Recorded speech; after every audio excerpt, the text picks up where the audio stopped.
The courthouse in Henrico County smelled like floor polish and old paper, the kind of smell that settled into a man's clothes and stayed there for hours after he'd gone home. Lorraine Hadley sat on a wooden bench outside courtroom 4B, her hands folded in her lap, her purse balanced on her knees like a small, obedient animal. She was 58 years old. She had been married for 33 years, and in about 20 minutes, she would not be married anymore. Outside the tall windows, March rain came down in slow, steady sheets, turning the parking lot into a gray mirror. Somewhere down the hall, a woman was crying softly, and somewhere else, a man was laughing too loud, and Lorraine sat between those sounds and felt nothing. The crying did not move her. The laughing did not bother her. She had cried herself empty 6 weeks ago in the guest bedroom of the house on Briar Creek Lane, alone, with the door locked, and there was nothing left inside her to spill out now. The bailiff opened the door and called her case. She stood up. Her knees ached the way they had started to ache in the last year or two, and she set one hand on the bench to steady herself. Then she walked into the courtroom alone. Roland Hadley was not there. His chair was empty. His side of the table was empty.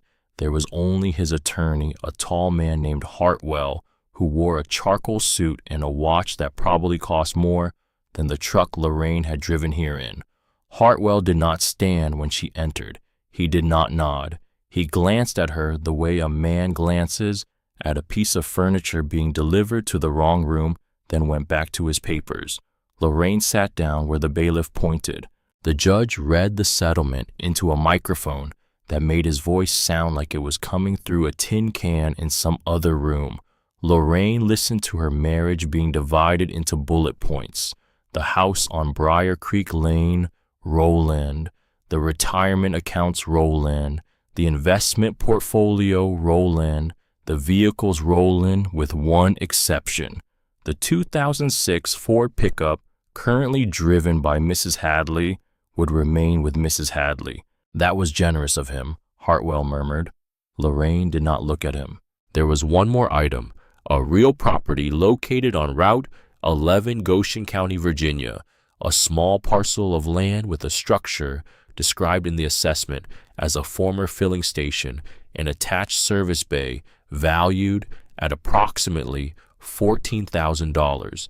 That property had passed to Mrs. Hadley through her late father's will in 2014, and Mr. Hadley had elected not to contest it. The property would remain with Mrs. Hadley. The judge asked if she agreed. Lorraine said yes. Hartwell pushed papers across the table. She signed where he pointed, 4 signatures, 2 initials. The pen was cheap and dry, and on the third signature, it skipped, leaving a small bare patch in her name. She did not ask for a different pen. She finished signing with the bad one. Hartwell collected the papers, tapped them on the table to square the edges, and slid them into a folder. Then, for the first time, he looked at her. His eyes were the color of weak tea. He smiled with the lower half of his face only. "Mr. Hadley sends his regards," he said. "He's unfortunately out of the country today. Travel that couldn't be rescheduled." Lorraine knew where Roland was. She had seen the booking confirmation on his laptop 2 months ago before she understood what she was looking at. A resort on Eleuthera. 2 guests. He had been booking it the same week he told his lawyer to start the paperwork. "Tell him I said goodbye," Lorraine said. Hartwell's mouth twitched. He had not expected her to speak. He nodded once, picked up his briefcase, and left the courtroom without another word. The door swung shut behind him with a soft click.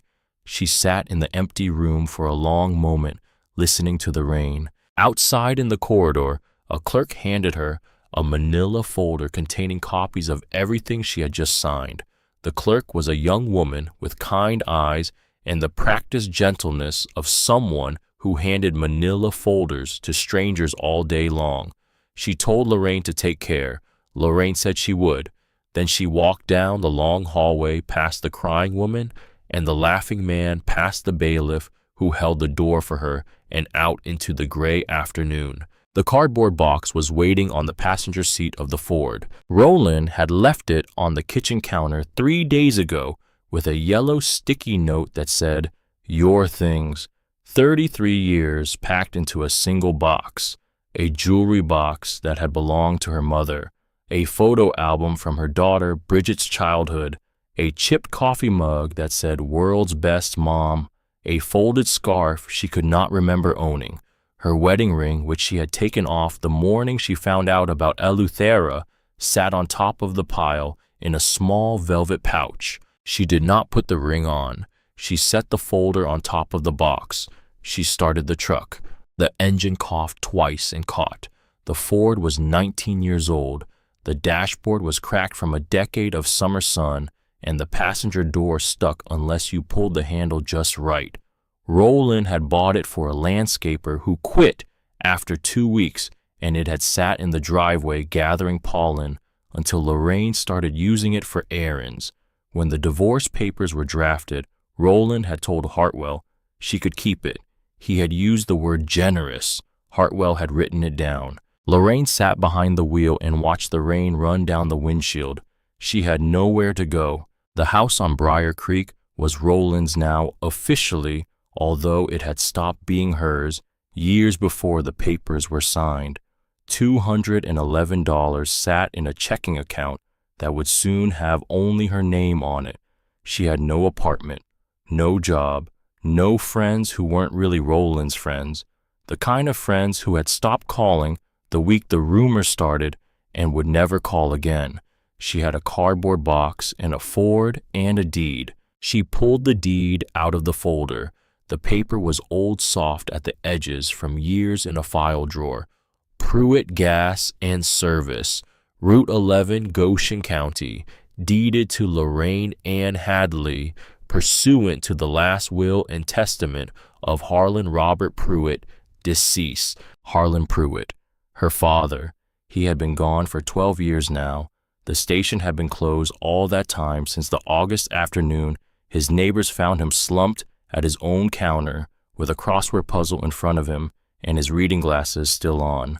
Lorraine had driven down for the funeral. She had spent 3 days sorting through his things, locked the door behind her, and never gone back. Roland had said the property wasn't worth the taxes. Lorraine had not argued. She never argued with Roland about money, about decisions, about anything. That was the deal, although nobody had ever said it out loud. He earned, she agreed, for 33 years. She put the deed back in the folder. She set the folder on top of the cardboard box. She turned the wheel and pulled out of the courthouse parking lot, and she pointed the Ford south toward the mountains. The drive took just over 4 hours. The interstate gave way to 2-lane highway. The 2-lane highway gave way to a county road that wound through tobacco country and small towns with names that sounded like the names of someone's grandfather. The county road gave way to Route 11, a ribbon of cracked asphalt that climbed into the Blue Ridge through tunnels of oak and hickory. The trees were still bare from winter branches, black and wet against a sky the color of pewter, but the buds were just starting to swell. Spring was getting ready to come up the mountain. About halfway up, she stopped for gas at a clapboard service station with a hand-painted sign and a hound dog asleep on the porch. She filled the tank and walked inside to pay. The man behind the counter was about her age, with a beard going gray and kind, tired eyes. He took her cash and gave her change, and as she turned to leave, the door swung open and a second man walked in. He was in his early 60s in a fleece jacket and good boots, and Lorraine recognized him before he recognized her. Drew Pickering. He had worked with Roland years ago at the development firm before he'd gone out on his own. He and his wife had come to their Christmas parties for a decade. He stopped when he saw her, and his face did something complicated. "Lorraine," he said. "Drew, He glanced around the small store as if hoping someone else might walk in and rescue him. "I heard about, I'm sorry." "Thank you. You headed somewhere." "My father's place," she said. Up the mountain. Drew nodded too quickly. He was a man who had been forced into a conversation he did not want, and his discomfort was making him careless. He laughed a short, awkward laugh and shook his head. You know what Rollins told me last time we played golf? He said, Drew, give her 6 months. She'll come crawling back. She doesn't know how to boil water without me. Drew chuckled, then heard himself, and the laugh died in his throat. His face went pale. I mean, he was joking, obviously. He didn't mean. Lorraine looked at him. She did not blink. She did not speak. She just looked at him, and Drew Pickering, 58 years old, a grown man with 2 grandchildren, stopped talking and looked at the floor. Tell him I won't be crawling, Lorraine said. She walked out of the store and back to the truck. She sat behind the wheel with the keys in her hand, and she did not start the engine for a full minute. The rain had stopped. The hound dog on the porch lifted its head, looked at her, and lay back down. She had known Roland was unfaithful. She had figured out that part on her own 8 months ago when she'd stayed up late one night and opened the laptop he'd left on the kitchen island. She had known he had lied to her repeatedly about where he was on Thursday evenings. She had known he had quietly moved money out of their joint accounts the way a man hides cards up his sleeve. But she had not known he despised her. She had not understood until this moment, standing at a gas station counter in the foothills, that the man she had spent 33 years of her life with had been laughing about her on golf courses, that he had not just chosen another woman over her. He had decided she was something to be left behind, a thing whose helplessness was a punchline. Lorraine started the truck. She drove the rest of the way up the mountain. She did not cry. She did not pull over. She drove with both hands on the wheel and her jaw set, and somewhere around the 3rd switchback, something inside her chest that had been collapsed for a very long time began very slowly to straighten up. She remembered Route 11 from summers as a girl.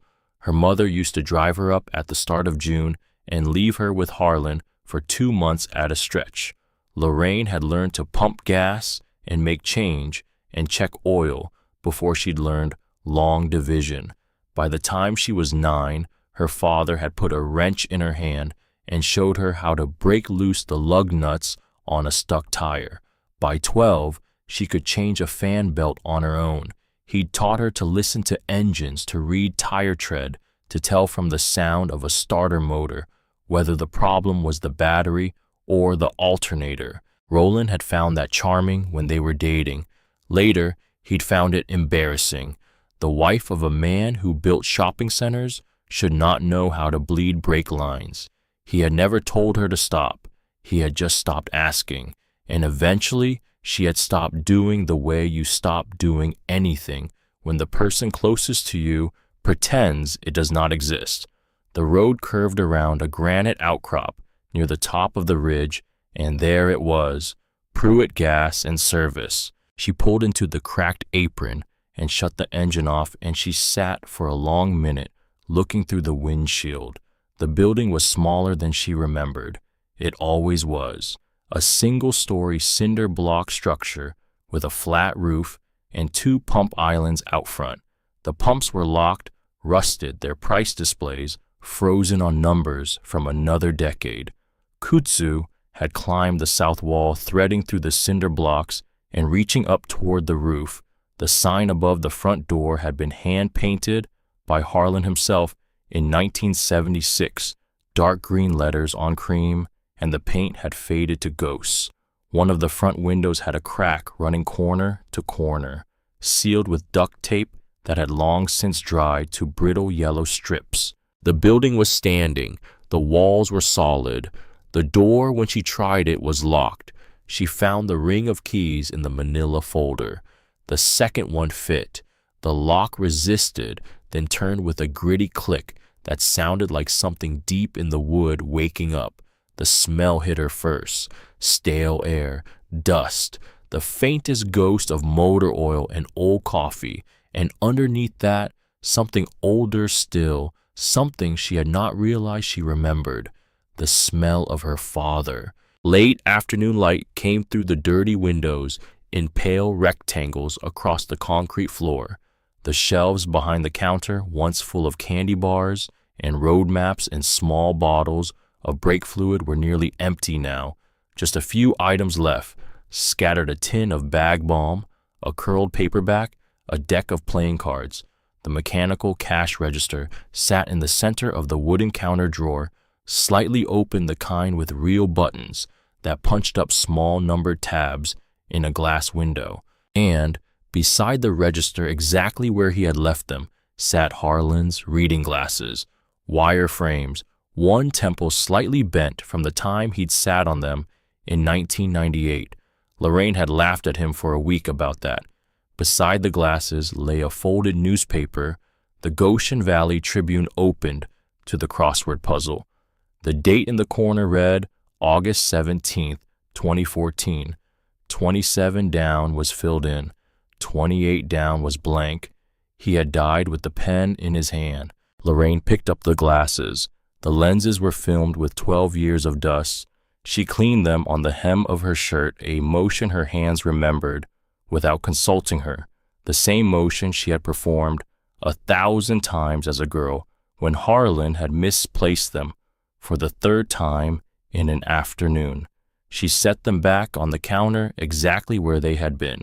She did not move the newspaper. She walked through the rest of the building slowly, the narrow staircase to the apartment above, the little kitchen with its two-burner stove, the bed with its bare mattress where Harlan had slept alone for the last 20 years of his life after her mother died, the bathroom with its medicine cabinet still stocked with his toothbrush and a bottle of aspirin expired 8 years past. Through the small bedroom window, the Blue Ridge spread out in folds of gray and blue ridgeline, behind ridgeline fading to a horizon she had forgotten the look of. She came back downstairs as the light was beginning to drain. She sat behind the counter on the wooden stool Harlan had used for 40 years, and she put her hands flat on the wood. The surface was worn smooth where his elbows had rested. She ran her thumb along the edge of the counter and felt every scratch and dent that decades of customers had left behind, and her thumb stopped on something she had not noticed before, a seam, straight and deliberate. She knelt down behind the counter. There was a panel below the register about 2 feet square, fitted flush against the wall, not nailed, not glued, just fitted the way a man would fit something he might need to open again. She worked her fingernails into the edge and pulled. The panel came away with a dry, soft scrape. There was a shallow cavity in the wall behind it. Inside the cavity were 3 things. A leather journal, thick and soft, the cover worn dark where fingers had gripped it, for many years held closed with a brown rubber band, a small metal lock box, the cheap kind from a hardware store, and a bundle of envelopes, 8 of them tied together with kitchen twine. Lorraine sat down on the cold concrete floor and she lifted the journal out. She slid the rubber band off. It broke as it came free, dry from age, and the journal opened almost on its own to the first page, her father's handwriting. She had not seen it in 12 years. Small, careful block letters, slanting just slightly to the right. The same letters that had labeled every tool in his repair bay, every drawer in his filing cabinet, every box in his pantry. Looking at it now was like hearing his voice in a room she thought was empty. The first entry was dated September 14th, 1981. Lent Tom Hendricks $200 for the electric bill. Wife is due in March and they can't afford to lose heat. Told him to pay when he can. He won't be able to, but that's all right. She turned the page. Fixed Carol Dunbar's transmission. Charged her $30 for parts, nothing for labor. She's raising 3 kids alone since Ray left. The oldest one helped me sweep the bay while Carol waited. Good kid. Quiet. She turned the page again. Gave Morris Sutter $50 toward a new roof for the south side of his trailer. He thinks it's the insurance. Don't tell him. Lorraine stopped reading. She closed the journal and held it against her chest, and she sat on the concrete floor of her father's gas station and listened to the silence. When she had been a girl, she had known her father as a quiet man who fixed cars. He pumped gas, he drank coffee from a green thermos, he played Thursday night cards with 3 other men whose names she barely remembered. He went to bed at 9 and rose at 5. That was Harlan Pruitt as far as she had ever known him. The man who fixed cars. She opened the journal again. She read for an hour.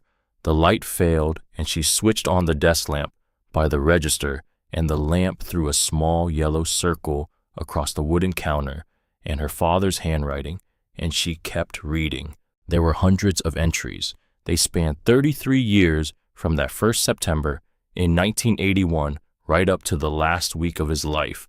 Loans, repairs done at cost or for free, bags of groceries left in the beds of trucks while their owners weren't looking, a widow whose oil tank he kept full all through one bad winter and who never knew where the oil was coming from, a teenage boy whose tuition at the community college he had paid for in cash, 2 installments anonymously through the registrar's office. He had kept track of every family in the valley, not their debts, their needs. He had noted when children were born and when men lost jobs and when roofs needed patching.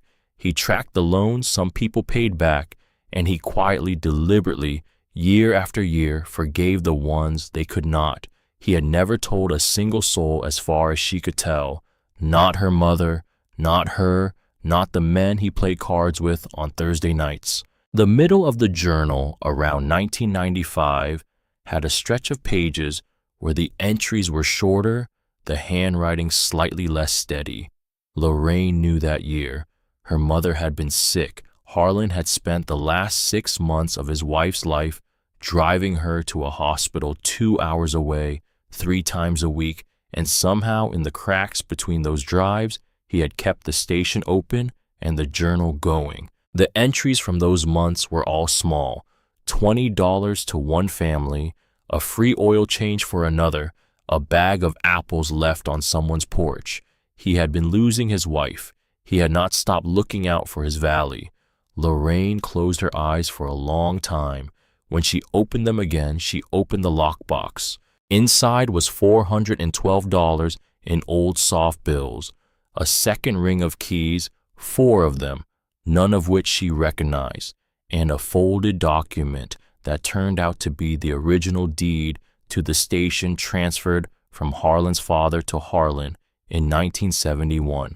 She set the contents on the floor beside the journal. She untied the twine on the bundle of envelopes. There were 8 of them, each one addressed in a different hand, all of them to Harlan Pruitt, Route 11, Goshen County. She opened them one at a time. They were thank you notes, some written on lined notebook paper, some on the back of receipts, one on the inside of a torn brown grocery bag. Simple letters, halting words. People who did not write often trying to write down what a man's quiet kindness had meant to them. Mr. Pruitt, you don't know me, but I am Linda Hendrick's daughter. She told me before she passed that you kept our farm. I just wanted you to know it is still ours. My boy is going to take it over next year. Earl told us to pay him back when we could, and we never could, and I am sorry, but I think he knew that. He is the reason there is a Christmas in our house this year. You bought my boy his books. He doesn't know. He thinks his grandmother sent the money. I want him to keep thinking that. But I am writing this so somebody will know what you did. 8 letters, 8 families, and those were only the ones who had figured out where the help had come from. Lorraine tied the twine back around the envelopes. She set them carefully beside the journal. She put the lockbox down, and then she sat very still on the floor of her father's gas station with the desk lamp throwing its small yellow circle over a counter that had once seemed to her like nothing but a counter, and she understood for the first time who Harlan Pruitt had been. He had not just been pumping gas for 40 years. He had been holding an entire valley together with his bare hands, one small kindness at a time, and he had never said a word about it to anyone, not even to his own daughter. She did not cry. The crying was finished. What she felt now was bigger than tears. It was the feeling of standing in a room you have walked through your entire life and realizing the room has another door, and the door has been open the whole time, and you simply never turned your head. Lorraine put her hand flat on the cover of the journal, and she felt the leather warm beneath her palm. She had come here to sell the place. She did not want to sell the place. She looked up. Through the front window she could see Route 11 curving down the mountain into darkness, and above the ridgeline, the first hard stars of the night were coming out, more stars than she had seen in years of suburban living. The mountain was utterly quiet. No traffic, no neighbors, no television murmuring through walls, just wind in the pines and the soft creak of a building settling at the end of a long day. She picked up the bundle of envelopes one more time because she had not finished untying the last knot. As she lifted the bundle, an envelope she had not seen slid out from underneath. It had been pressed against the bottom, hidden by the others. It was sealed. The handwriting was her father's. The envelope said one word, Lorraine. She held it for a long time before she opened it. She slid her finger under the flap, and she pulled out 2 folded sheets of yellow legal paper. She unfolded them on the counter, smoothed them flat under her hand, and she leaned into the light of the desk lamp and began to read. Dear Lorraine, if you are reading this, you found your way back. I always knew you would. I am writing this on a Tuesday in October. The leaves are turning and business is slow, which means I have too much time to think. That is dangerous for an old man. I want you to know something about this station. It is not worth much on paper. A real estate agent would call it a tear down, but it is worth everything to the people who depend on it. I do not mean the gas or the repairs, although those matter. I mean the fact that it is here, that someone is behind the counter, that the coffee is on and the light is on and the door is open. The book you found behind the panel was not for you to settle accounts. It was for somebody to know. I wrote it down because I wanted somebody to know what this place was for. I hoped that somebody would be you. But if it turned out to be nobody, that was all right too. I did what I did because somebody had to, not because it needed to be remembered. I am going to say something now that I have not been able to say to your face for 30 years. I know about Roland. I have known for a long time. You think you hit it well, sweetheart. A father sees what a father sees. I watched him at your wedding. I watched the way he looked at your mother when he thought no one was watching. I watched the way he looked at the catering staff when he thought no one was watching. He measured them. He measured everybody. He measures everything in dollars, Lorraine, and he thinks that is the same as value. It is not. He is not a bad man in the way some men are bad. He is a small man who decided a long time ago that smallness was strength. Someday you will see the difference.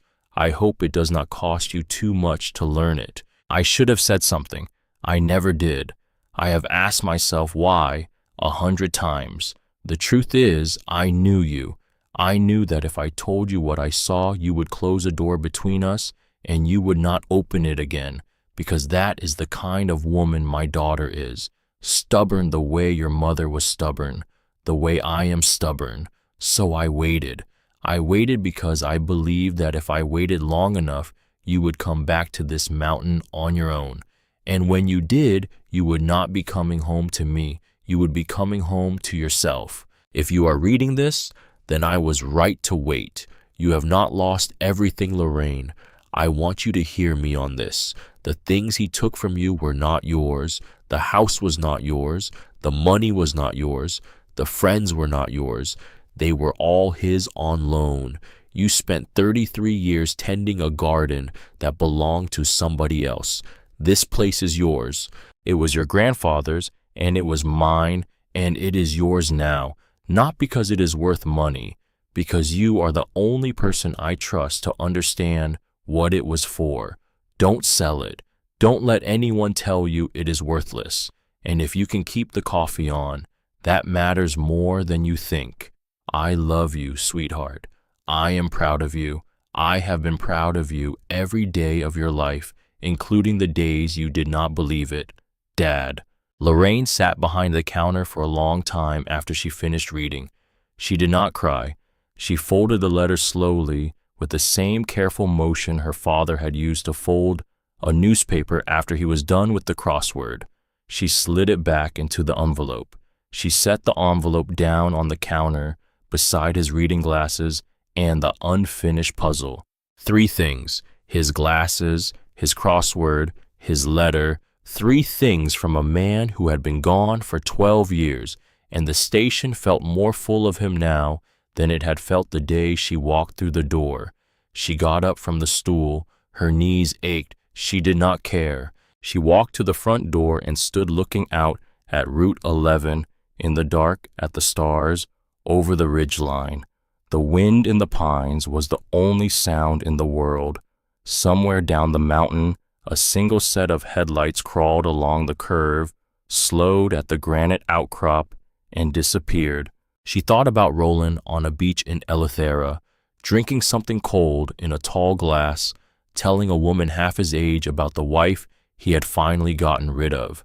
She thought about Drew Pickering, embarrassed in a gas station 40 miles south of here, repeating a joke that wasn't a joke. She thought about Hartwell's mouth twitching as she signed the bad pen. 6 months, Roland had said. She'll come crawling back. Lorraine Hadley, 58 years old, with $211 in her checking account and a cardboard box, in the bed of a 19-year-old truck, smiled a small, hard smile in the dark of her father's gas station. She was not going to crawl. She was going to open this place. She turned off the desk lamp. She locked the front door from the inside. She climbed the narrow staircase to the apartment above where her father had slept alone for 20 years and where her mother's wedding photograph still hung crooked on a nail above the dresser, and she lay down on the bare mattress in her clothes. The mountain was utterly quiet. The stars came in through the small window. Somewhere in the walls, a beam settled with a soft, tired creak that sounded almost like a man clearing his throat. She closed her eyes. She was 58 years old. She was broke. She was alone. For the first time in longer than she could remember, she knew exactly what she was going to do next. Lorraine woke before sunrise. The mountain was still dark, but a thin band of gray had begun to push up behind the eastern ridge, and the birds had started their first careful arguments in the trees outside the window. For a long moment, she did not move. She lay on the bare mattress in her father's old apartment, in clothes she had slept in, and she looked at the water stain on the ceiling above her head and listened to a building she had not slept in for 33 years. The building creaked. It settled. It breathed. She got up. She washed her face in the bathroom sink with water so cold it stung. There was no soap. She used her fingers and the hem of her shirt, and she stared at herself in the small clouded mirror above the basin for one long second. The woman looking back at her had gray at the temples and a hard set to her mouth she did not remember owning. The woman looking back at her was not crying. Lorraine nodded once, almost imperceptibly, at her own reflection, and she went downstairs. In the small kitchen behind the counter, she found a can of coffee in the cabinet, still sealed, the plastic lid faintly yellowed. She pried it open and smelled it, stale but not turned. The 2-burner stove caught on the 3rd try. She heated water in a dented saucepan because there was no kettle, and she ground the old coffee in the hand grinder Harlan had bought at a yard sale in 1989. The smell that rose out of that grinder, oily and dark and unmistakable, was the smell of every summer morning she had ever spent in this building as a girl. Her hands were steady. Her chest was not. She poured the coffee into a chipped mug that said Goshen County Volunteer Fire, and she carried it out onto the front apron of the station, and she watched the sun come up over the Blue Ridge. The mountain turned from black to blue to gold. She did not cry. She drank her coffee and she made a list. The list was on the back of an old gasoline receipt she had found tucked into the cash register drawer. By the time the sun cleared the ridge, the back of the receipt was full, and she had turned it over and started writing on the front. Broken window, porch railing, kudzu on the south wall, water damage where the roof met the chimney, pumps, tanks, lines, furnace, air compressor, hydraulic lift, inventory, insurance, fuel contract, signage, phone. By the time she set the receipt down, she could not see the original printing for the ink of her own handwriting, and she understood with a small private clarity that the list would take her a year, maybe two. She did not have a year. She had $211 and $412 more in the lockbox. She had a building that should not have been standing and a pair of hands she had not used for what they had been taught to do in 3 decades. She had a list. She started with the kudzu. The vine had crawled up the south wall the way slow water finds every crack in a stone. It had pushed its tendrils into the mortar between the cinder blocks, and it had reached for the roof, and the leaves were dark green and waxy and densely matted. Lorraine found a pair of leather work gloves in the repair bay, stiff from years of disuse, and she pulled them on, and she walked around to the south side of the building. She set a hand on the wall. She closed her fingers around a hank of vine, and she pulled. The first pull came away with a dry, ripping sound and a small explosion of dust. The vine had been there so long, the leaves had fused into the cinder block in places.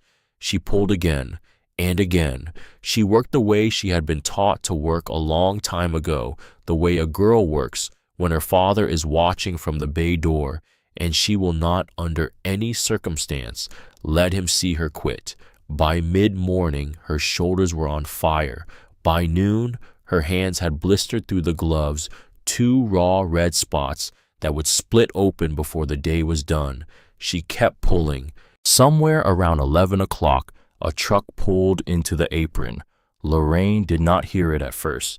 She had her back to the road, and the rush of her own breathing and the dry, tearing sound of the vine had filled her ears. She only noticed when she stepped back to catch her breath and saw in the corner of her eye an old Chevy parked beside her Ford with the engine off. A man was standing on her porch. He was heavy-set, slow on his feet, and he wore a plaid flannel shirt and a cap with a feed store logo. White stubble on a jaw the color of an old saddle. He had his hands in his pockets, and he was looking at the new bare patch on the south wall where the kudzu used to be. He turned when he heard her step. His eyes widened. He took off his cap. "I'll be damned," he said quietly. "You're Harlan's girl." Lorraine pulled off the gloves and walked toward him. Her hands were shaking. She could not tell if it was the kudzu or something else. "Lorraine," she said, "Wendell Tanner." He held out a hand the size and approximate texture of a baseball mitt. "I live 2 miles down the mountain. Your daddy and me played cards every Thursday for I don't know how many years. 30 give or take." She took his hand. He shook it with the careful gentleness of a big man who has long since learned that his strength is not something other people enjoy. "I remember you," Lorraine said, and as she said it, she did. A man who used to bring corn from his garden in late August. A laugh you could hear from inside the station, even with the door closed. "Knew your mother too," Wendell said. He looked at the building, then back at her. "Haven't seen a soul at this place since Harlan passed. What brings you up?" She considered for 1 second the kinds of polite, half-true answers a woman of 58 learns to give over 33 years of being somebody's wife. Then she let them go. "My husband divorced me," she said. "He got the house. He got everything. This is all I have left." Wendell nodded. He did not say he was sorry. He did not ask a single follow-up question. He set his cap back on his head, walked to his truck, and came back with a green steel thermos and 2 ceramic mugs that had clearly traveled with him for years. "Well then," he said, "you're going to need better coffee than whatever ancient can you found in Harlan's cabinet." They sat on overturned 5-gallon buckets on the cracked apron in front of the station, and Wendell poured. The coffee in the thermos was strong enough to walk on its own. Lorraine took a long swallow and felt it scour something out of her chest. "Tell me about him," she said. "Tell me the things he didn't tell me." Wendell looked out at the ridgeline for a long time before he spoke. "Your daddy was a complicated man in a simple way," he said. "Worked hard, kept his head down, didn't talk much about himself, but he had a thing about people. Couldn't stand to see somebody struggle if he could do something about it." He paused. I found his journal. She had not asked. He had told her, and she nodded. Behind the counter, in the wall. "Stubborn old fool." Wendell shook his head, smiling. "Wrote it all down. He never told a single soul. I only ever knew because I caught him once in '97 loading 2 bags of groceries into the back seat of Morris Sutter's truck at midnight. Maurice was asleep at the wheel. Drunk, probably. Your daddy told me he was reorganizing the inventory." Lorraine laughed. The sound came out short and surprised, like something startled out of a thicket. "He would," she said. "He did." Wendell sipped his coffee. "Your daddy never turned away a soul who needed help. Said it was cheaper than church, and it did more good." He turned the mug in his hands. "Folks around here still talk about him, not in any big way.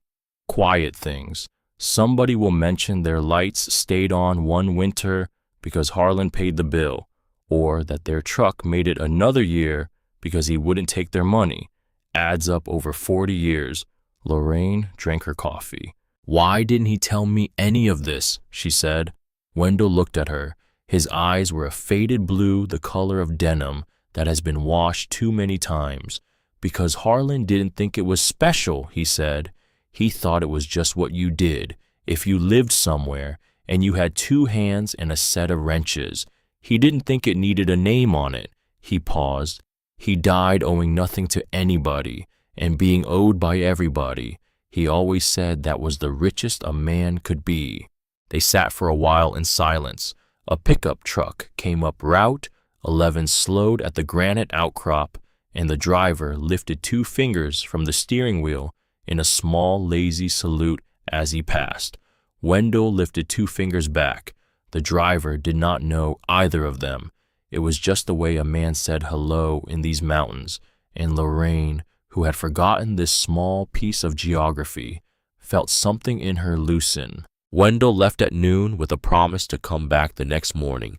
By dusk, she had filled an entire wheelbarrow with kudzu and stacked it behind the building in a pile taller than she was. Her hands were ruined. Her back was singing a song she would feel for a week. She did not care. She slept that night without dreaming. By the end of the first week, Pruitt Gas and Service had attracted what Wendell described with the dry pleasure of a man watching a slow miracle as quiet visitors. They came one at a time. A casserole was left on the front step with a note that said, "Welcome home, Harlan's daughter." A stack of split oak was piled neatly along the side wall by a man Lorraine never saw, with no note at all. A plastic tub of cleaning supplies appeared inside the front door, set down so softly she had not heard it place. A teenager dropped off a paper grocery bag, waved shyly, and drove off before Lorraine could thank her. Every gift came with the same unspoken message. "He helped us once. We are glad you are here." Lorraine cleaned. She scrubbed the counter until the grain of the wood came back through 40 years of grime. She washed the windows with newspaper and vinegar the way her mother had taught her. She painted the front door and the window trim a dark, deep green from a can she had found in the stockroom, the same color Harlan had always used, mixed at a hardware store in Lexington that had not existed for 15 years. She put a coffee maker on a small table just inside the front door in the exact spot where Harlan had kept his, and she set out a single small ceramic dish for change. The pumps were the largest problem. The underground tanks needed inspection. The pump heads themselves were relics. She called every fuel distributor within 50 miles of Goshen. Most of them hung up when she described the location, a station on a road nobody drove, by a woman with no operating history, with collateral worth $14,000 on a generous afternoon, did not justify the cost of an inspection truck. The fourth company she called was run by a man named Roy Grady. He was quiet on the phone for a long second after she said her name. Harlan Pruitt's daughter. Yes, your daddy kept my trucks running the first 3 years I was in business. Wouldn't charge me full price. Said a man trying to build something shouldn't be punished for it. A pause. I'll send a crew Tuesday. She thanked him. Don't thank me, Roy Grady said. I'm 43 years late. He sent the crew. They inspected the tanks, flushed the lines, replaced the pump heads. She signed a contract on terms that would bury her if a hard winter came and the cars did not. But she signed it. Every part of opening the station was a gamble. The signing of the fuel contract was just a louder one. On the 8th day of cleaning, she heard an engine. It was struggling.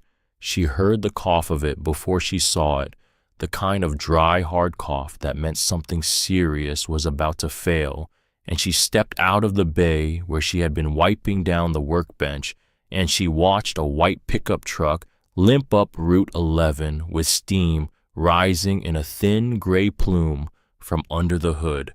It rolled past her. Station slowed and stopped 20 yards past the apron. The driver's door opened. A young man climbed out. He was lean and sunburned and could not have been more than 23. He wore a gray t-shirt with grease stains across the front and jeans torn at the knee and boots that had walked a lot of bad ground. He stood for a moment beside his truck with both hands on his hips, looking at the engine the way a man looks at a problem he understands. Lorraine walked down the apron. "Radiator," she said. He looked up.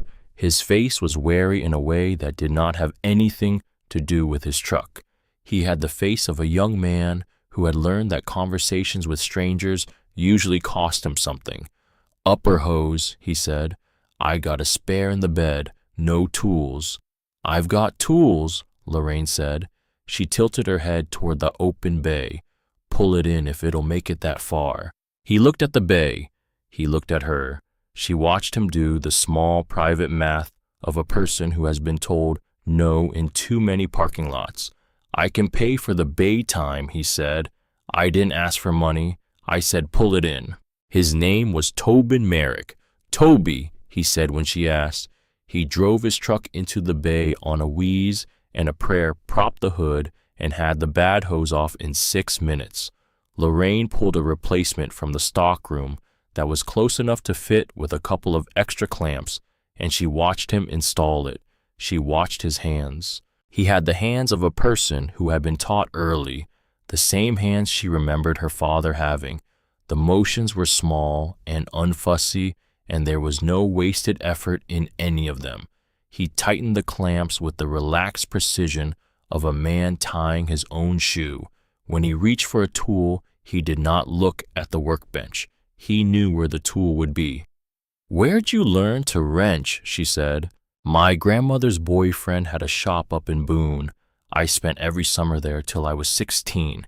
He tightened the last clamp and stepped back. "Haven't worked in a shop in a long time.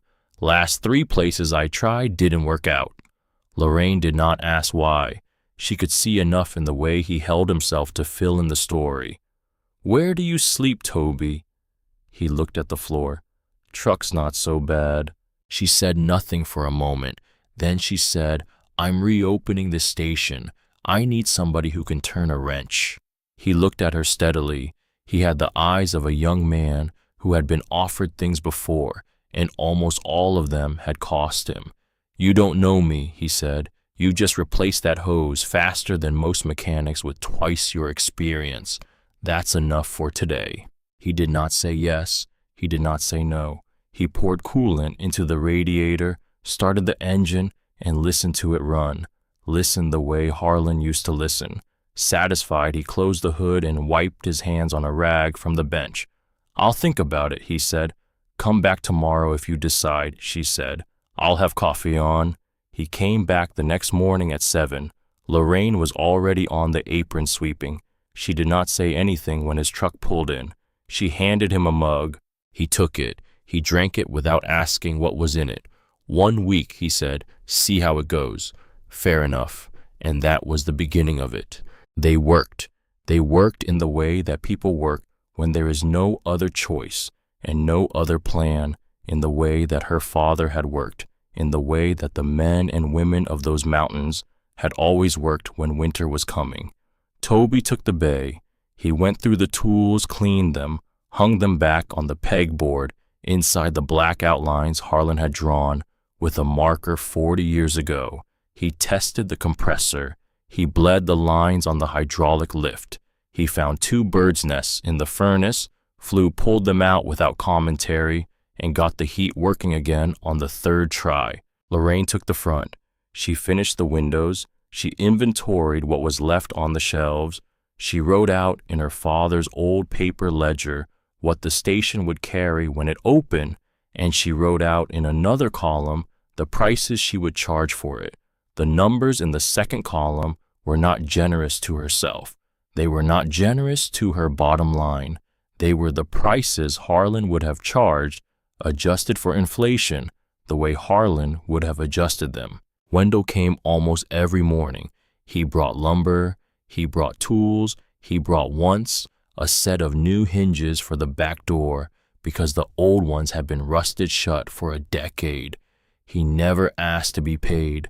Lorraine tried on the 3rd morning, and he looked at her with such honest insult that she did not try again. "Your daddy reshingled my roof in '98, Wendell said.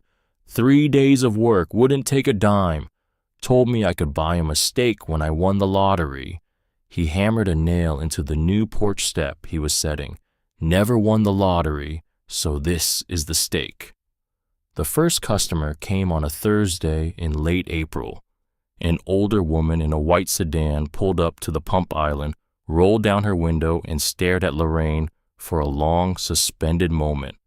"Are you open?" the woman asked. "We are." The woman got out of her car slowly with both hands on the door frame for balance. She looked at the building. She looked at the new green paint on the door. She looked at Lorraine and her eyes filled. "I used to come here every week when Harlan was alive," she said. "He always checked my tires, never charged me." She pressed a hand to her mouth. "I didn't expect anyone to be here." Lorraine pumped her gas. She checked her tires. When the woman reached for her wallet to pay for the tire check, Lorraine waved her off. The woman looked at the wave and her eyes filled again. "Your daddy did the same thing," she whispered. "Exact same wave." After that, the customers came steadily. Not many, but enough.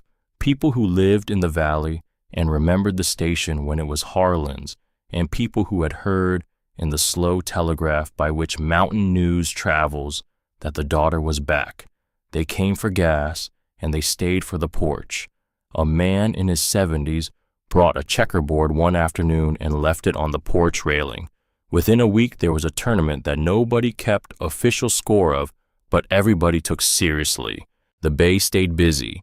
Toby was good, he was better than good, and Lorraine watched with a quiet recognition as the boy who had walked into her station with nothing began week by week to stand a little straighter. She gave him the spare room upstairs. He resisted the way young men resist anything that costs them their pride, and then on a cold night in early May, she came down the stairs and found him asleep in the cab of his truck, and the next morning she told him that was the last time, and he did not argue. He carried his small duffel bag up the narrow staircase and laid it on the floor beside the second-hand mattress she had bought him at a yard sale, and he did not say thank you, because she had never wanted that, and he knew it. The first crack in the new life came in the middle of May.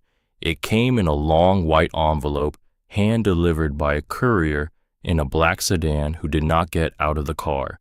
He left the envelope wedged between the screen door and the jamb. Lorraine found it when she opened up at 6. The return address read, Hartwell and Associates. She opened it at the counter.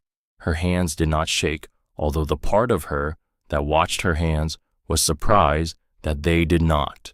She read the letter twice. Roland was filing a motion to reopen the asset division. His attorneys claimed that the gas station had been undervalued during settlement, that Lorraine had failed to disclose information regarding a planned expansion of Interstate 81 that would route a new exit within 1.5 miles of the property, and that the corresponding rise in land value materially altered the equitable distribution of marital assets. They were asking the court either to award Roland his share or to force a sale. There was a second page. Lorraine read it more slowly. The second page identified by name a witness Roland's team intended to call, Cyrus Hollings, the man who had kept Harlan's books for the last 6 years of his life, the man Harlan had loaned $1,200 in 2009 to cover his wife's prescriptions, the man Harlan had written about in the journal under the simple entry, C. Hollings 1200, do not collect.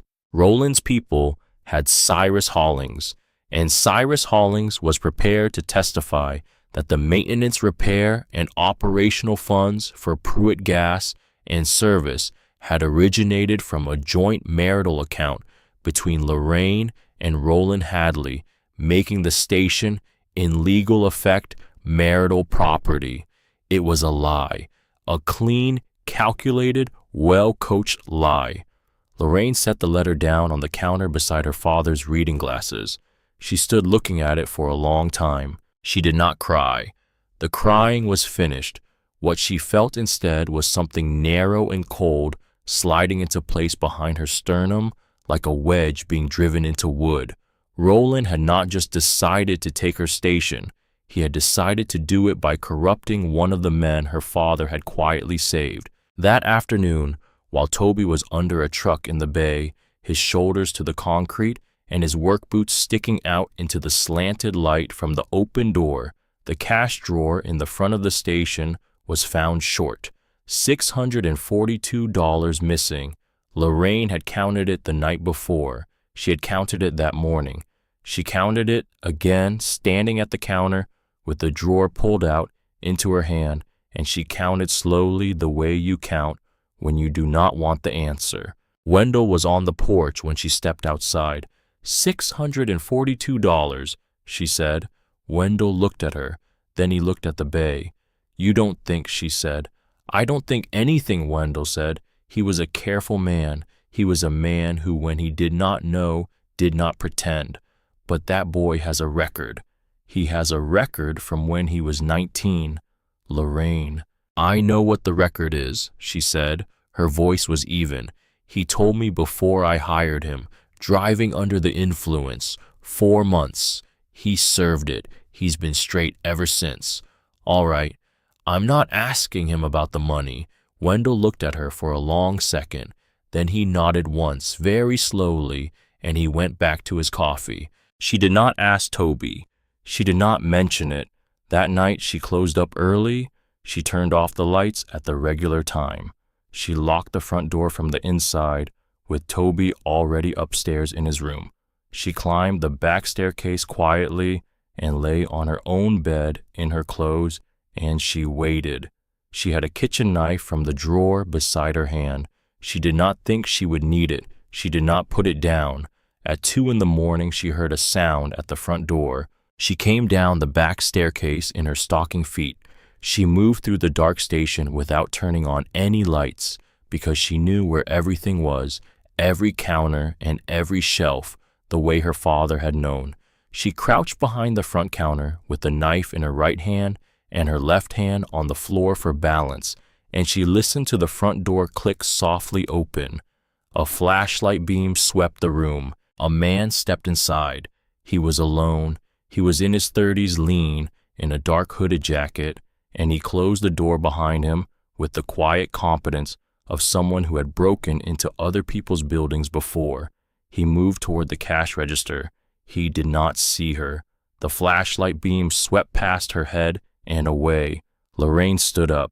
She switched on the desk lamp on the counter with her left hand, and she lifted the knife into the light with her right. "Don't," she said. The man froze.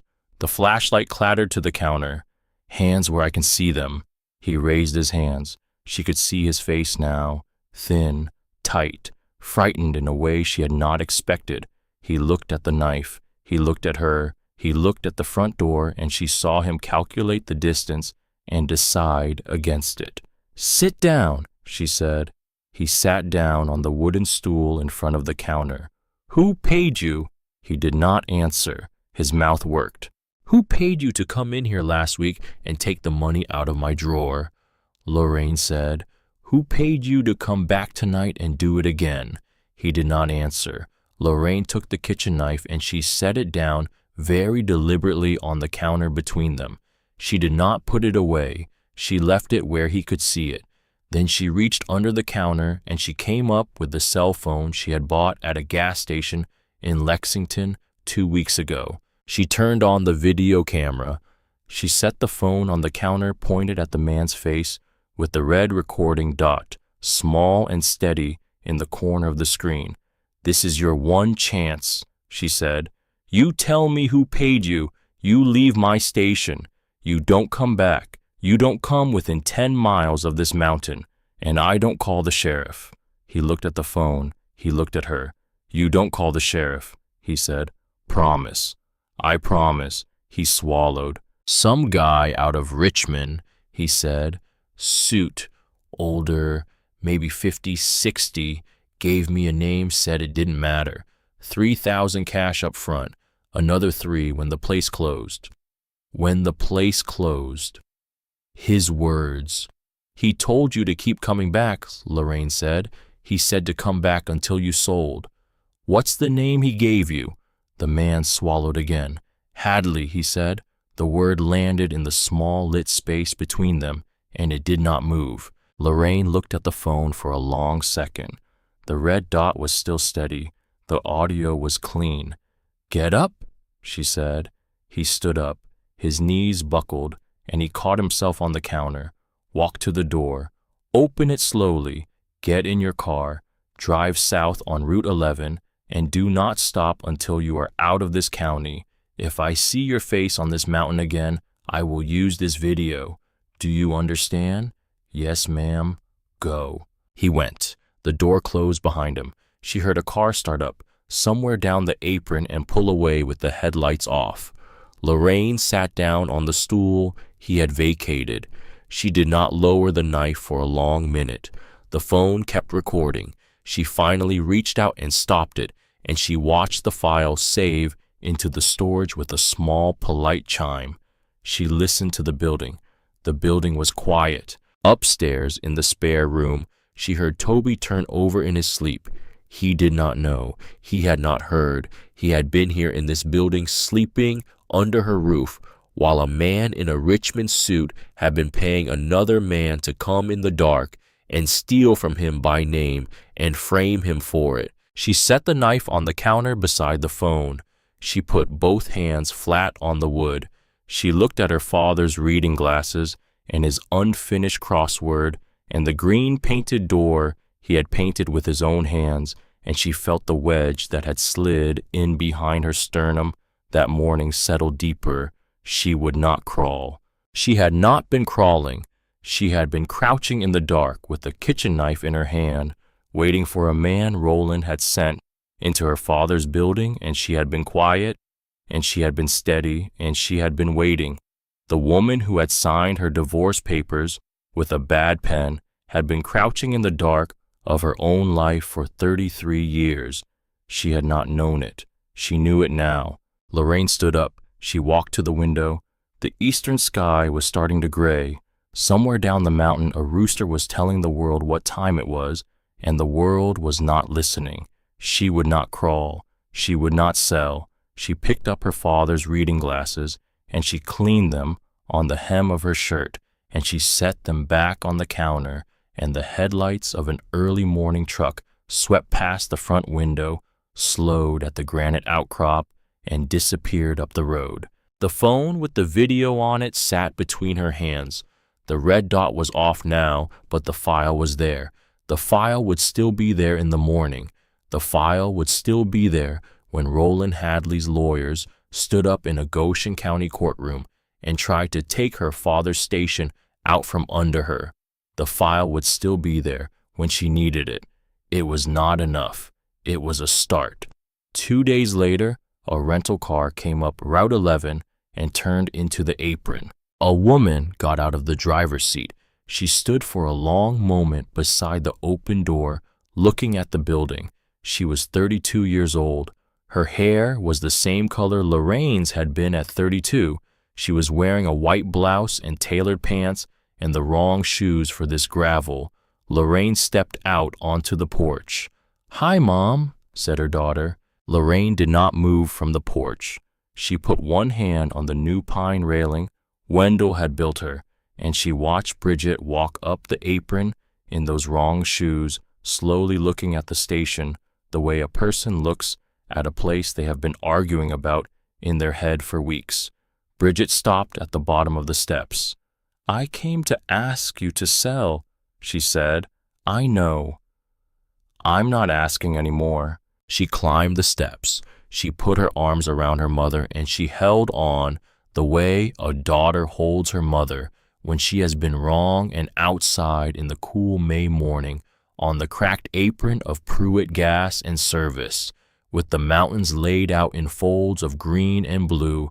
Behind them, Lorraine Hadley closed her eyes and held her daughter, and somewhere inside her chest, the wedge that had slid in 2 nights before shifted just a 1/4 inch to make room for something else. Bridget pulled back. She was crying. She wiped her face with the heel of her hand. "I have to tell you something," she said, "about Dad, about something I found." Lorraine looked at her. "Come inside," she said. "I'll pour you a cup." Bridget set the manila envelope on the counter beside Harlan's reading glasses.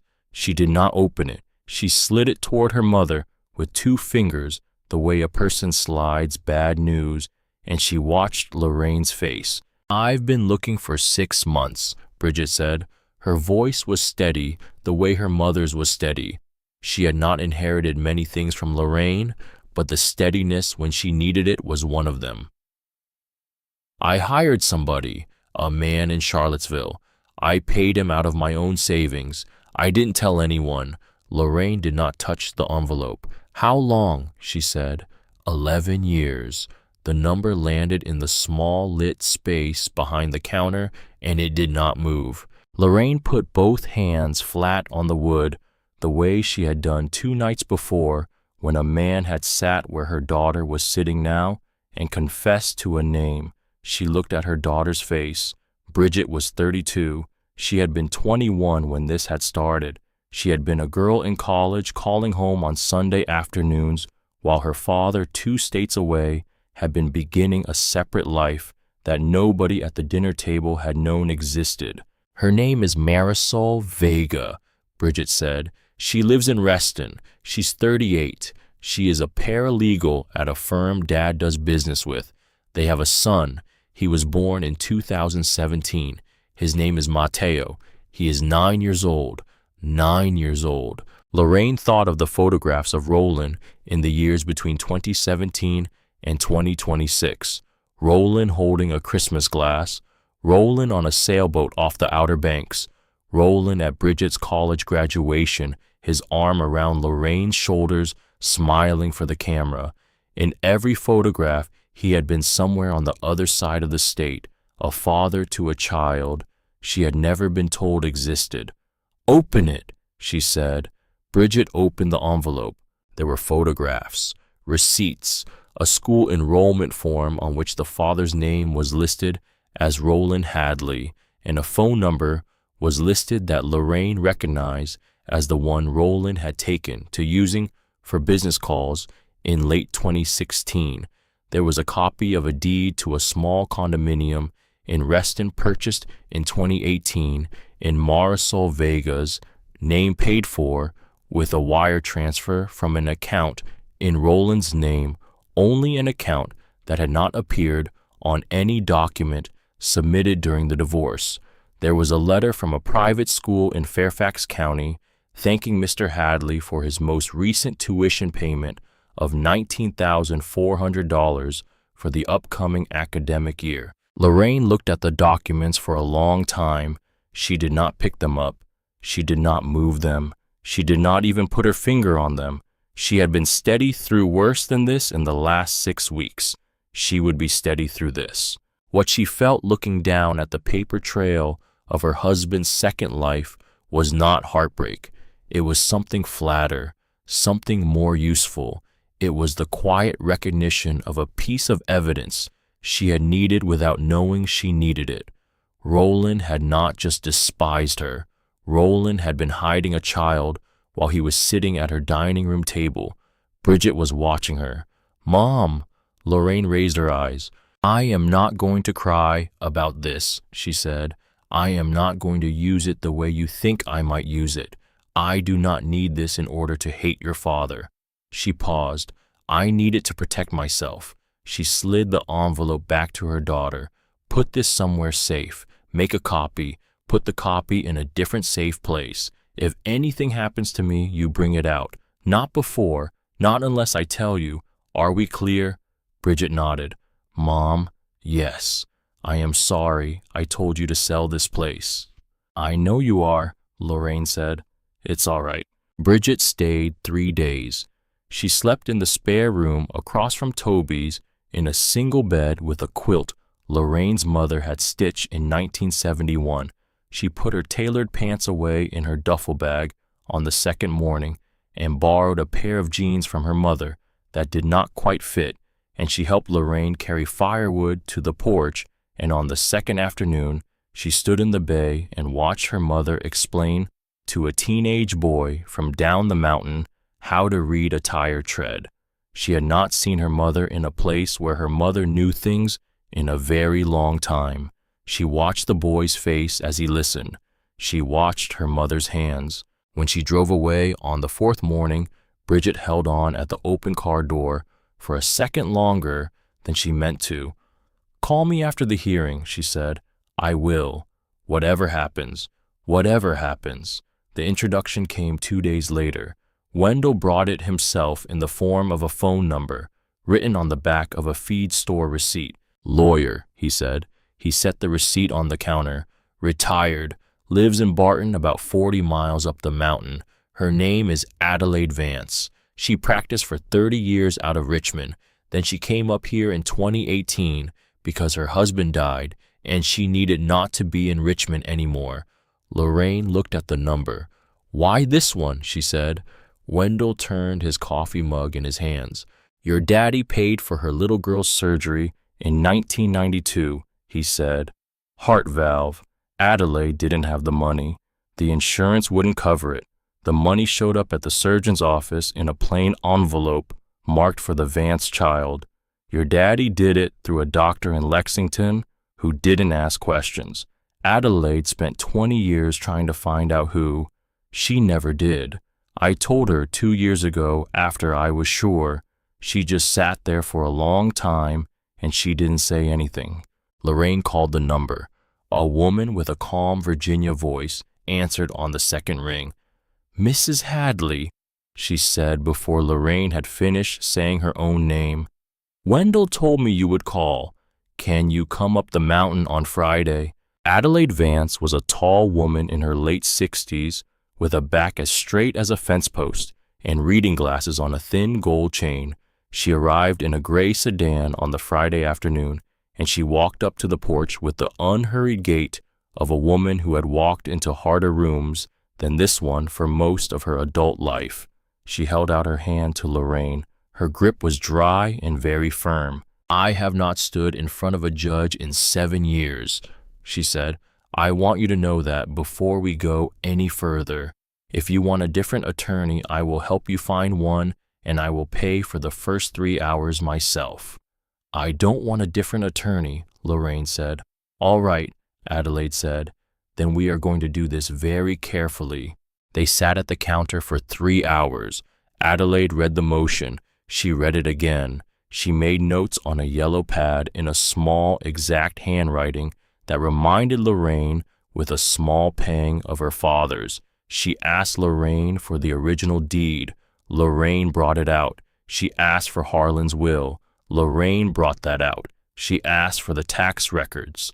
Lorraine brought out the small stack of past due notices from the county that she had been letting pile up in a kitchen drawer for years. Adelaide set her reading glasses on the counter.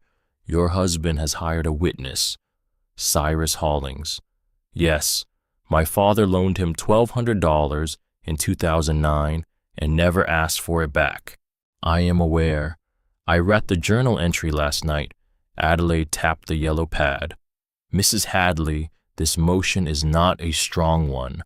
On the law, your husband has almost nothing. The property passed to you through your father's will. It was never jointly held. It was never improved with marital funds. You have not paid taxes on it from a joint account because you have not paid taxes on it from any account. Your husband never set foot on this property in 33 years. His own attorneys appraised it during the divorce and let you keep it without argument. But the witness changes the texture. A motion this thin will usually be dismissed on the papers, with Cyrus Hollings testifying that maintenance and operational funds came out of a joint marital account. The judge will want to hear it in open court. Your husband's people are not trying to win on the law. They are trying to win on pressure. They are betting that you will fold rather than sit through a hearing. I am not going to fold. I know you are not. Adelaide picked up her reading glasses. I am going to do something for you that I have not done for a client in a very long time. I am going to take this case. I am not going to charge you. Wendell has explained to me why. I can pay.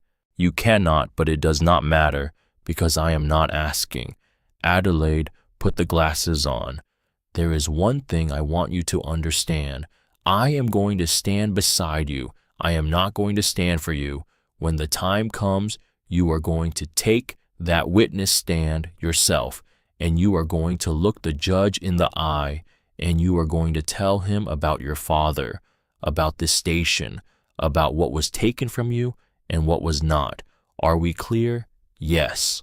All right. Tell me about the man you caught in here at 2 a.m, Lorraine told her. Adelaide listened without interrupting. When Lorraine was done, Adelaide asked to see the phone. Lorraine brought it out. They watched the video together at the counter. The small lit face of the man in the dark hooded jacket saying the name Hadley, and Adelaide did not blink. This is admissible, Adelaide said. Barely. It is going to require a very careful chain of custody. We are going to make a copy on a thumb drive tonight. 2 copies. One stays with you, one stays with me. Do you understand? Yes. Good. I will see you in court. She left in the late afternoon. The gray sedan disappeared around the curve, and Lorraine stood on the porch for a long time, watching the trees take back the road. The week before, the hearing went very slowly and also too fast. Lorraine pumped gas. She made coffee. She wrote out a small order for spark plugs that came in on a Tuesday and that she paid for in cash from the register because the register was making enough money now to do that.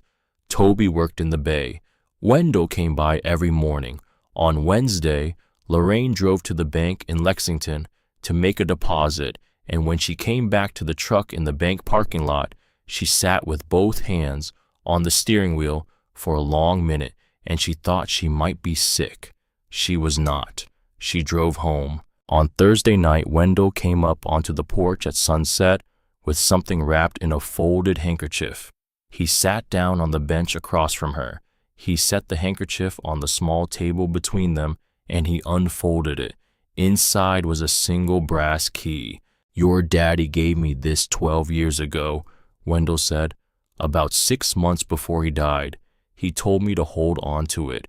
He told me in his exact words that I was to give it to you only if you proved you deserved it. He looked at her. He wouldn't tell me what it opened. He wouldn't tell me where. He said when the day came, I would know. Lorraine looked at the key.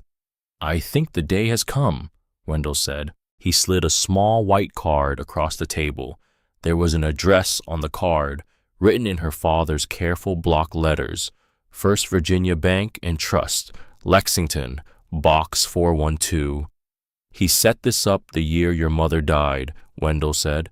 16 years ago, he told me he was getting his affairs in order. He told me he was making sure that if a certain thing happened, a certain other thing would be ready to happen. What certain thing? He didn't say. He just told me to watch.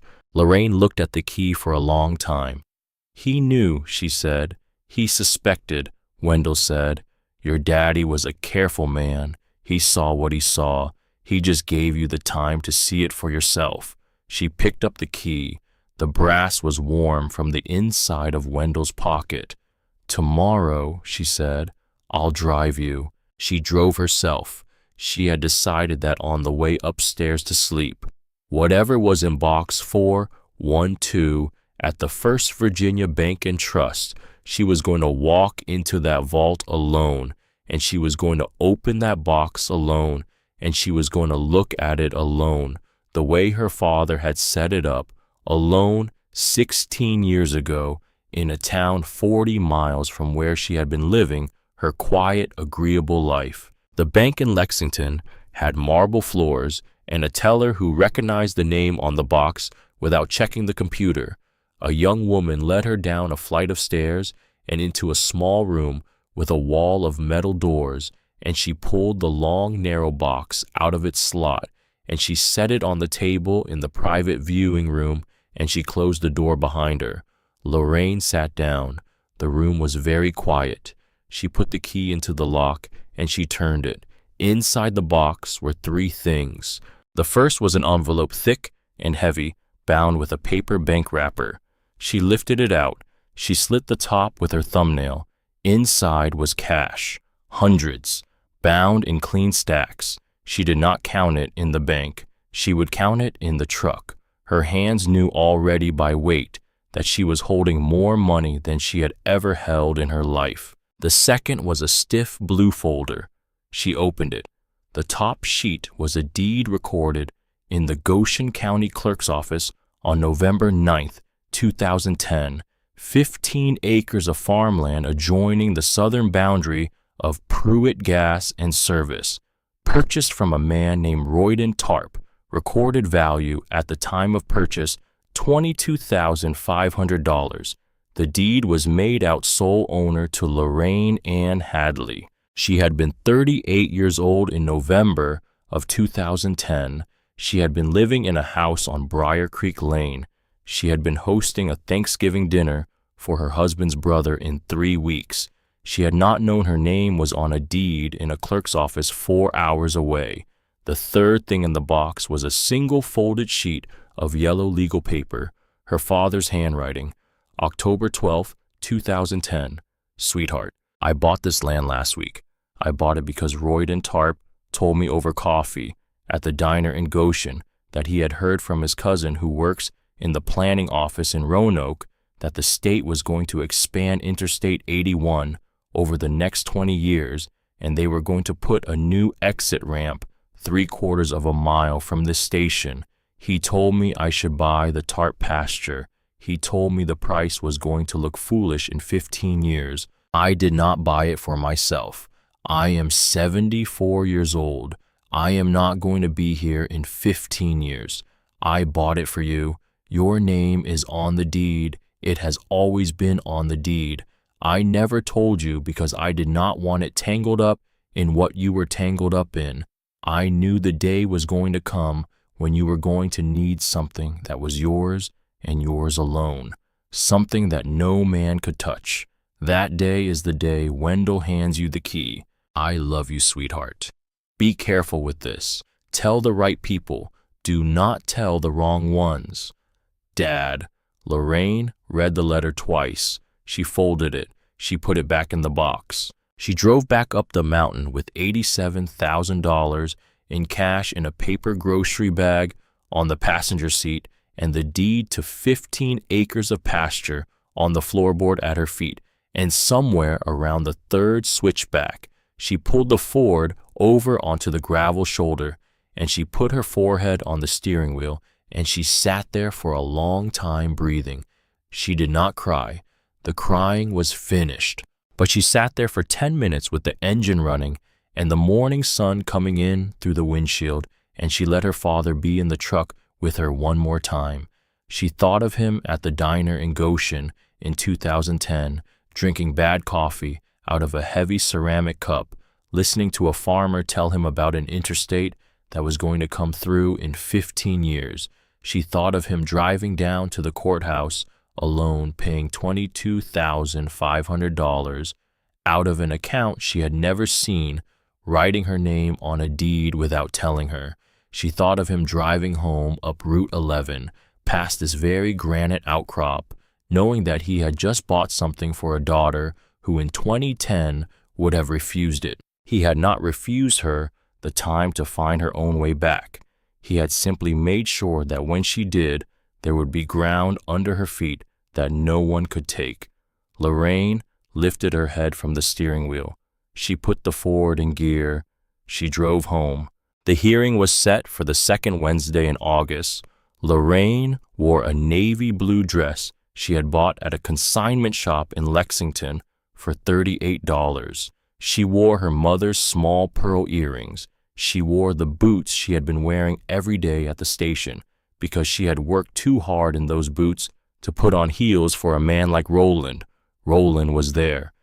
He sat in the front row of the gallery with Hartwell beside him.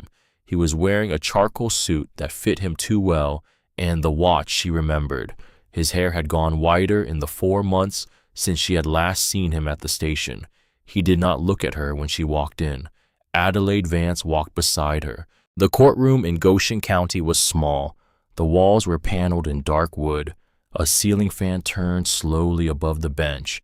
The judge was a man in his 60s, with a face that had heard too many stories to be surprised by any of them, and he opened the proceeding with the dry, efficient courtesy of a man who did not have time for cleverness. Hartwell stood up. He laid out his case the way she remembered him, laying out her divorce settlement in clean, smooth sentences that sounded reasonable until you looked at the floor underneath them. He spoke about marital assets. He spoke about equitable distribution.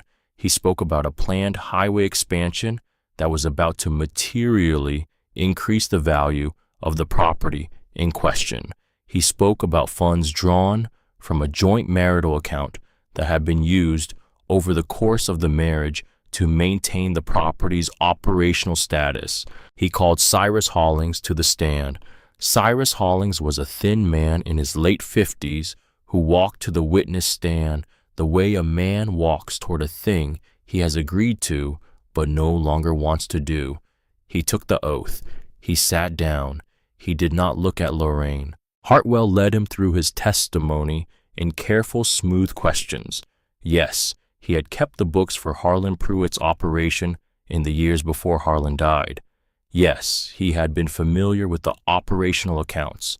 Yes, in his recollection, certain repair and maintenance expenses had been drawn from an account he had understood to be a joint marital account between Lorraine and Roland Hadley. Adelaide rose for cross-examination. She did not raise her voice. She walked to the witness stand without notes. She set both hands on the wooden rail.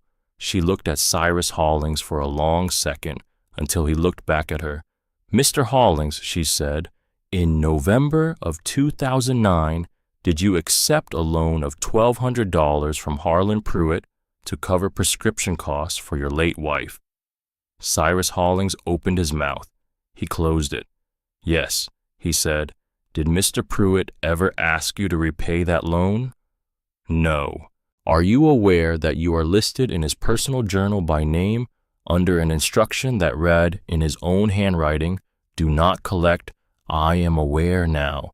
"Were you aware at the time in 2009 that you were not expected to repay him? A long pause. Yes. Mr. Hollings, in June of this year, were you contacted by an attorney representing Mr. Roland Hadley? Yes. Were you offered any form of compensation in exchange for your testimony today? A longer pause. My legal fees were going to be covered. Your legal fees. Yes. Mr. Hollings, were you offered anything else? He looked at his hands. There was a consulting agreement, he said. $18,000 to be paid after the proceeding. The courtroom did not move. Hartwell did not move. Roland did not move. Adelaide did not change her tone. Mr. Hollings, did Harlan Pruitt's operational accounts at any point in your tenure as his bookkeeper receive deposits from any account belonging to Roland Hadley or held jointly with Lorraine Hadley? No. To your direct knowledge, did funds from any marital account between Roland and Lorraine Hadley ever flow into the maintenance or operation of Pruitt Gas and Service? Cyrus Hollings looked at Lorraine for the first time. No, he said. I am sorry, no. Adelaide returned to her seat. Hartwell tried to recover. He could not. His next witness was a county appraiser who spoke about projected land values along the I-81 corridor, and the testimony was technically correct and entirely useless because the question of whether the land was going to appreciate was a different question from the question of whether the land was marital, and the judge knew the difference. Lorraine took the stand. She told him about her father. She told him about the deed transferred from her grandfather to Harlan in 1971 and from Harlan to her in 2014. She told him about the years between 1993 and 2014 during which her husband had never once set foot on the property. She told him that her father had paid the taxes himself until his death, and that the past due notices since 2014 had been issued to her personally and ignored by her personally, and that no joint account she had ever shared with Roland Hadley had at any time been used to pay a single dollar of any expense related to Pruitt Gas and Service. She paused. Then she said one more thing. Your Honor, on a night in May of this year, a man entered my station at 2 a.m. with the intent to remove the cash from the register. I detained him. I recorded his statement on a cellular telephone. He stated on that recording that he had been paid by a man in Richmond in a suit who provided him with the name Hadley to enter my business repeatedly and remove money in order to pressure me to sell the property to my former husband. The courtroom changed temperature. Adelaide stood. She entered the thumb drive into evidence with the care of a woman who had been waiting for exactly this moment. The judge watched the video on a laptop the bailiff brought up to the bench. The recording was 38 seconds long. It was very clean. The man's face was clearly lit. His voice was clear. The name Hadley landed in the wood-paneled courtroom as cleanly as it had landed in the dark of Lorraine's station 3 months before. The judge took off his reading glasses. He looked at Roland. He looked at Hartwell. He set his glasses on the bench. Motion denied, he said. The property at Route 11, Goshen County, recorded as Pruitt Gas and Service, was the separate property of Harlan Robert Pruitt at the time of his death in 2014, was conveyed by valid will to Lorraine Ann Hadley, was never commingled with any marital asset of Lorraine and Roland Hadley, and is not subject to redistribution. This matter is closed. He paused. Mr. Hartwell, Your Honor, you will remain in this courtroom. I am going to ask the bailiff to call the Commonwealth's attorney. We are going to have a separate conversation about Mr. Hollings, Mr. Hadley, and the recording your client's representative caused to be made admissible by his own conduct. Mr. Hartwell, I will note for the record that I have known you for 19 years, and I am profoundly disappointed. Hartwell sat down. He did not stand up again. Outside on the courthouse steps in the August sun, Lorraine stood on the bottom step for a long minute, the breath going in and out of her in a way she could feel. Adelaide stood beside her without speaking. Then Adelaide put one hand very briefly on Lorraine's elbow. "Your daddy would have liked that," she said, and she walked away across the parking lot to her gray sedan. Lorraine drove home. The criminal case took longer, 6 weeks, then 10, then 12. Roland was charged with witness tampering and conspiracy to commit fraud. The Commonwealth's attorney's office, with Adelaide quietly making phone calls in the background, expanded the investigation into Roland's business filings, and a federal agent in Richmond opened a separate matter on irregularities in his tax returns going back 6 years. His license to broker real estate in the Commonwealth of Virginia was suspended pending the outcome. The woman in Reston disappeared from the photographs his daughter found of him on social media. The son in Fairfax County stayed. In late October, Roland came up the mountain. Lorraine saw the silver SUV from the porch. She did not stand up. He got out of the car. He walked across the apron the way a man walks when he is not sure his legs will hold him. He had lost weight. The tan was gone. The watch was gone. He climbed the porch steps, and he stood at the top of them with his hands at his sides, and Lorraine looked at him over the rim of her coffee cup. "Lorraine, Roland, I came to ask you," he said. "I came to ask if you would consider withdrawing the civil claim for damages, the defamation. You came to ask. Yes, you came to ask me to withdraw a claim against you. You, after what you sent into this building. You, after 11 years in Reston.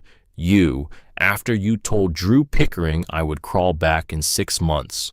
Roland's mouth opened. It did not close cleanly. She looked at him. She set the coffee cup down on the small table beside her chair. She did not stand up. She did not need to stand up. "You said I was going to starve," she said. "It has been 8 months, Roland. I have never eaten better." She pointed at the steps. He looked at her for 1 second more. Then he went down the steps, and he walked across the apron, and he got into the silver SUV, and he drove down Route 11 and around the granite outcrop, and Lorraine Hadley, 58 years old, picked up her coffee cup and took a long, slow drink, and she watched him go. She did not withdraw the claim. In April of the following year, the Dogwoods came up the mountain. Lorraine opened the station every morning at 6. The coffee maker by the door stayed on until somebody, usually Wendell, turned it off after dark. Toby ran the bay. He had finished his certification course in February, sitting at the counter after hours with a used laptop and the same composition book he had been writing in since June, and the certificate now hung in a cheap black frame above the workbench beside the pegboard Harlan had outlined in 1974. Toby did not look at it often. He did not need to. He knew it was there. In late April, Delphine Merrick came up Route 11 in a 1998 Buick, driven slowly by a grandson who was not Toby. She was 78 years old. She was a small woman with white hair pulled back in a clip and the hands of someone who had worked her whole life.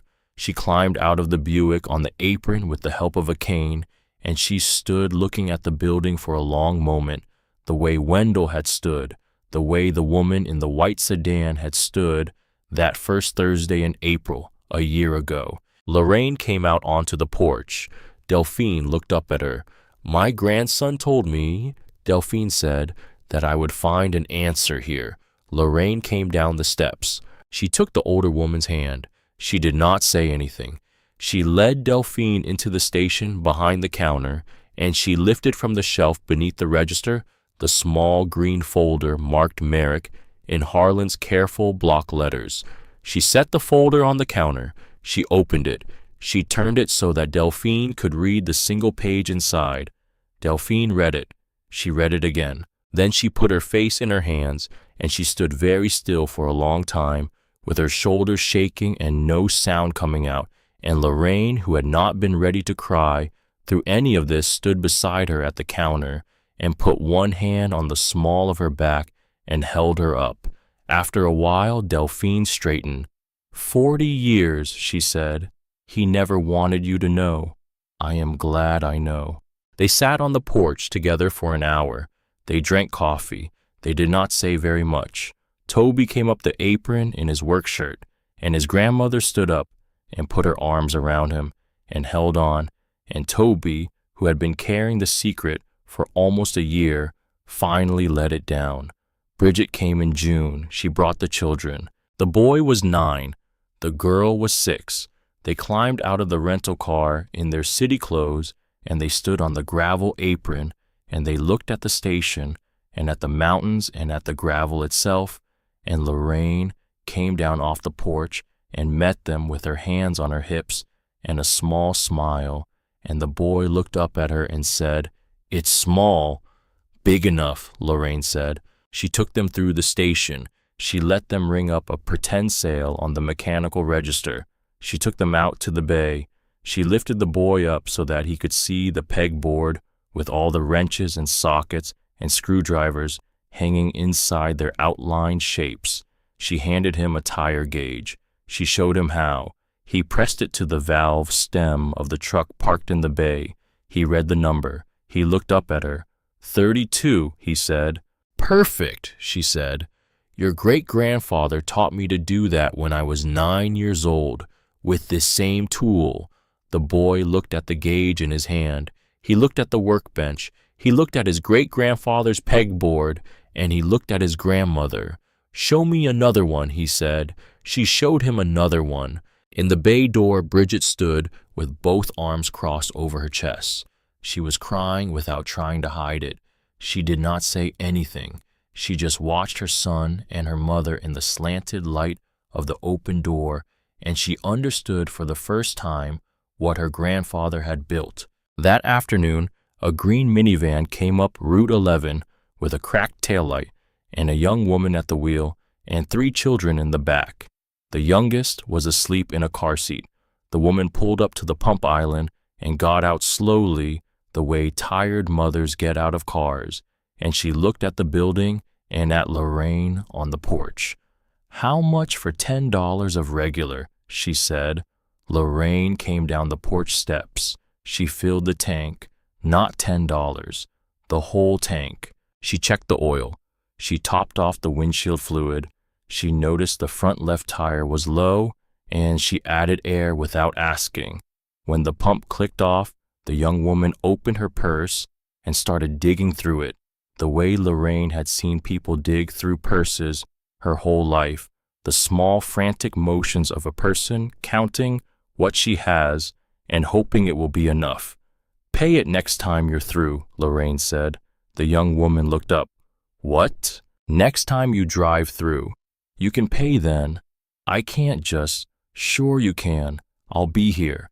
The young woman stared at her, her eyes filled. "Why?" she said. Lorraine smiled. "My father used to say the same thing," she said. The minivan pulled away. Lorraine watched it disappear around the granite outcrop. She walked back up to the porch. She sat down beside Bridget. Bridget did not say anything. She put her hand on her mother's hand, and she left it there. The sun started down behind the western ridge. The light turned gold, then copper, then the long blue of a mountain evening that has not yet decided to become night. Lorraine looked out across Route 11 at the trees and the ridge lines folding back into the distance, and she thought of her father in October of 2013 in this same building, sitting at the same counter where she now sat every morning writing her a letter she would not read for 13 years. She thought of him driving down to a clerk's office in 2010 with $22,500 in his pocket and her name in his head.